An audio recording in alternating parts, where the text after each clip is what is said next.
নমস্কার বন্ধুরা, আজকে মম কিচেন থেকে জয় মন্ডল বলছি। আজকে আপনাদেরকে আমি কাশ্মীরি আলুর দম বানিয়ে দেখাবো। কাশ্মীরি আলুর দম বানানোর জন্য প্রথমে আমি আলুটা ভেজে নিই। এখানে তেল সরষের তেল দিয়েছি, তেল সরষের তেল গরম হয়ে গেছে।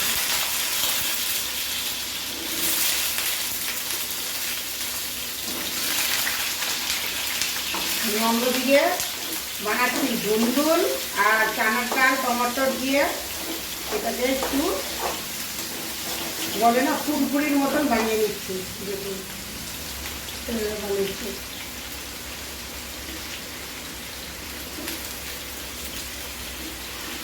এখন আলুটাকে আমি ভালো করে ভেজে নিই। আলুটাকে আমি এখন ঢেকে ঢেকে ভেজে নিই।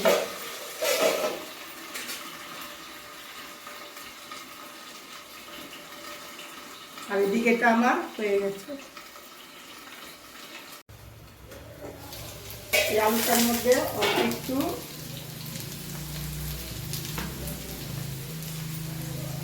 হলুদ আমি দিয়ে দিলাম।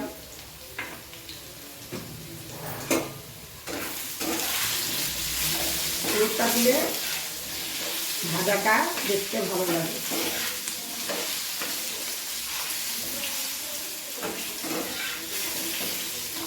এটা হলো ভুটানের আলু।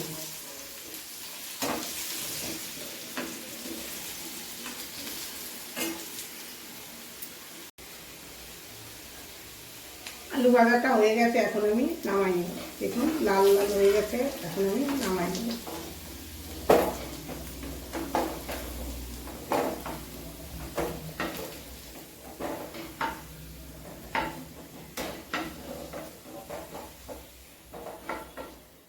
এখন আমি এর মধ্যে একটু তেল দিব। তেল গরম হয়ে গেছে, একটা শুকনো লঙ্কা দিয়ে দিলাম, একটা তেজপাতা, অল্প একটু জিরা, একটা বড় টমেটোর আমি দিয়ে দিলাম। দিয়ে দিচ্ছি, তেলটা ছিটবে।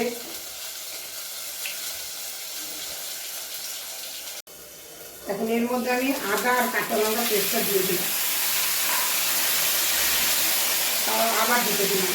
তেল ছিটতে বলে ঢেকে দিচ্ছি বারবার করে। এখন আমি ঢাকনা খাইয়ে দেব। দেখুন টমেটোটা গলে গেছে, অল্প একটু শক্ত আছে। এখন এর মধ্যে আমি সব ড্রাই মশলাগুলো দিয়ে দিই। প্রথমে আমি তেল অনুযায়ী লবণ দিলাম,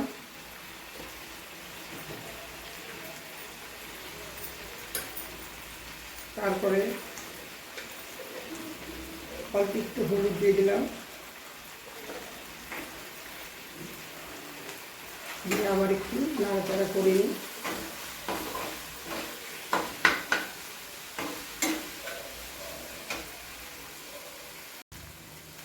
এক চামচ জিরা পাউডার দিয়ে দিলাম।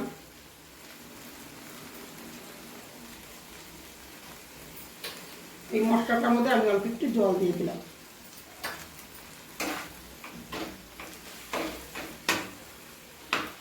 আস্তে আস্তে হিটে এটা করতে থাকবে।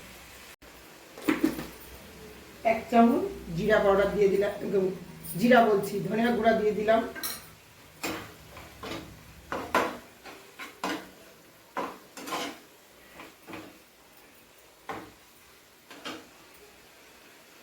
এখন এর মধ্যে আমি দিয়ে দিচ্ছি কাশ্মীরি লাল লঙ্কার গুঁড়া কালারের জন্য।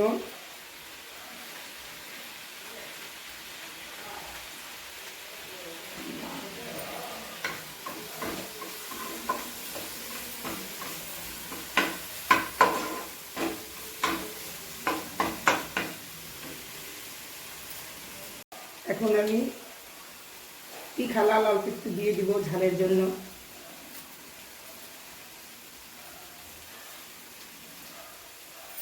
এখন এগুলো আমি সবগুলা ভালো করে কষিয়ে দিই।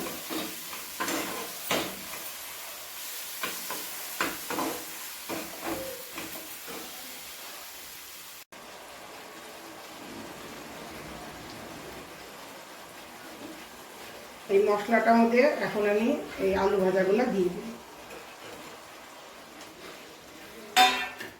দিয়ে ঢেকে দিব যাতে আলুগুলো সিদ্ধ হয়ে যায়।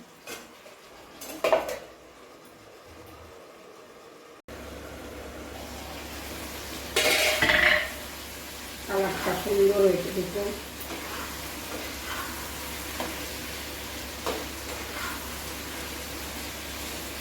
সব সিদ্ধ হয়ে গেছে। এখন আমি এর মধ্যে অল্প একটু জল দিয়ে নিব। এটা হলো কাজু বাদাম বাটা বাটির জলটা। আর আমি জল দিব না বেশি, এটাকেই আমি একটু মাখা মাখা করে নিব। আবার এটা ঢেকে দিব।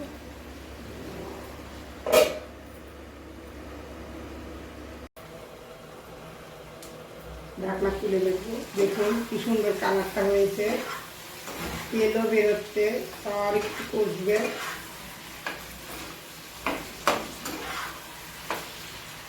দেখবো আলুটা সিদ্ধ হয়েছে নাকি, আর একটু সিদ্ধ হবে।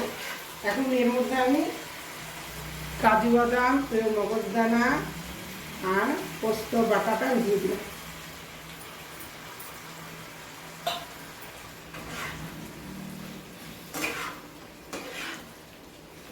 এটা দিয়েও আমি এখন একটু ঢেকে দিব। ঢেকে ঢেকে করলে বানালে জিনিসটা ভালো সেদ্ধ হয়।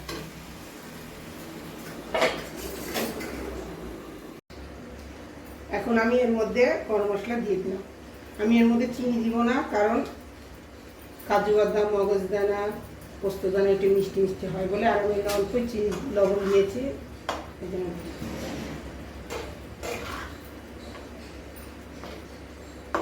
আর একটু শুকবে, আমি একটু বাড়াই দিলাম। আমার ভিডিওটা পছন্দ হইলে লাইক, শেয়ার, সাবস্ক্রাইব করবেন।